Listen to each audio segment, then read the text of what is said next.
You know, at school, they often made an effort to foster our urges, to encourage us to be uncreative. It's where they handed out musical instruments and demanded you stop drumming in class. It's where I danced awkwardly once or twice, even if my feet and fingers demand movement when a song is played. But while you were there, did you ever make one thing where you thought you touched something real? One painting, one poem, one page from one notebook. Maybe you never showed anyone. Those pieces sucked, didn't they? Amateurish, cliched, and embarrassingly, unabashedly, stupidly honest. The great lesson I've learned from doing this, the more honest I am, the more vulnerable, the more people seem to understand. It's the insane secret. To be honest about my insanity seems to make sense.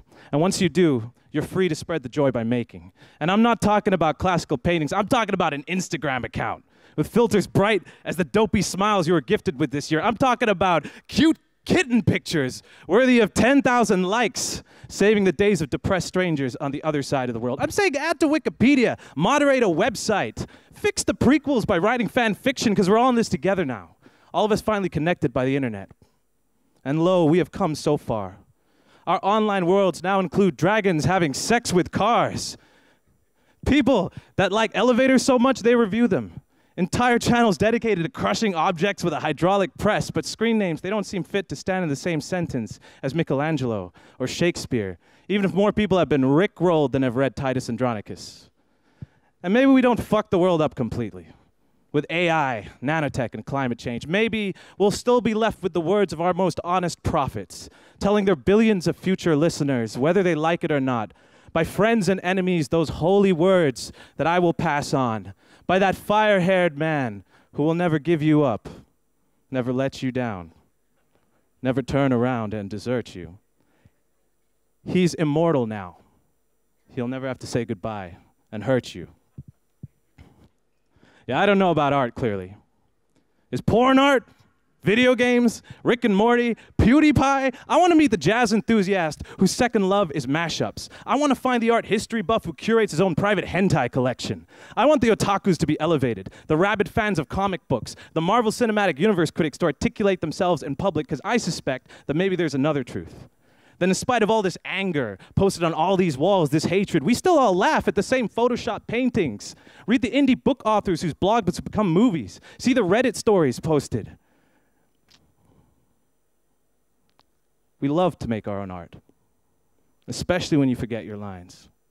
And when you do, sometimes the best thing is to completely improvise until it comes back to you, which is what I'm going to try and do for the next 20 seconds. Because there's a lot of themes to what I was doing. It was to do with rickrolling the entire audience. I told myself if I did that once, I would be okay. And I did.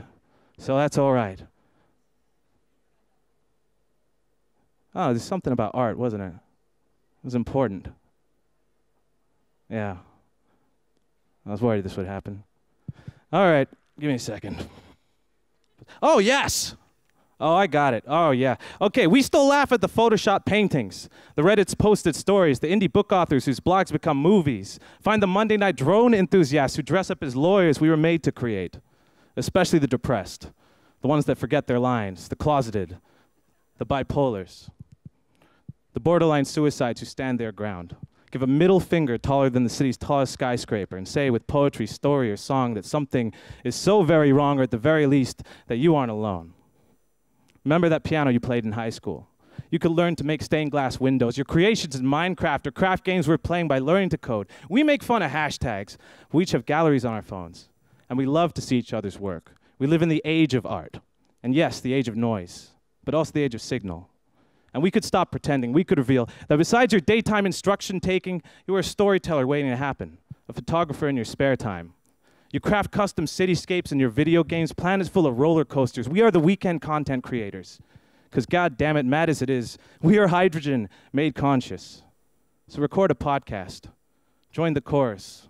Because we got to keep saying it. We've got to remind each other in this stupid shit show of a planet between birth and heartbreak and love and death. God damn it. You got to be kind. Say it every way you know how. Celebrate life.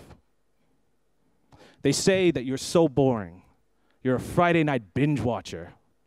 A poker-faced robot. Bullshit. Collect your manga, man. Learn something new. Share your truths. Leave one honors review. YouTube out a sketch, weave grandma a sweater, let yourself be viewed. You'll find that that stupid, insane secret is true for you too. Our minds are 100 billion neurons, unrivaled in the known universe. So God damn it, look outside. So much suffering, so much pain.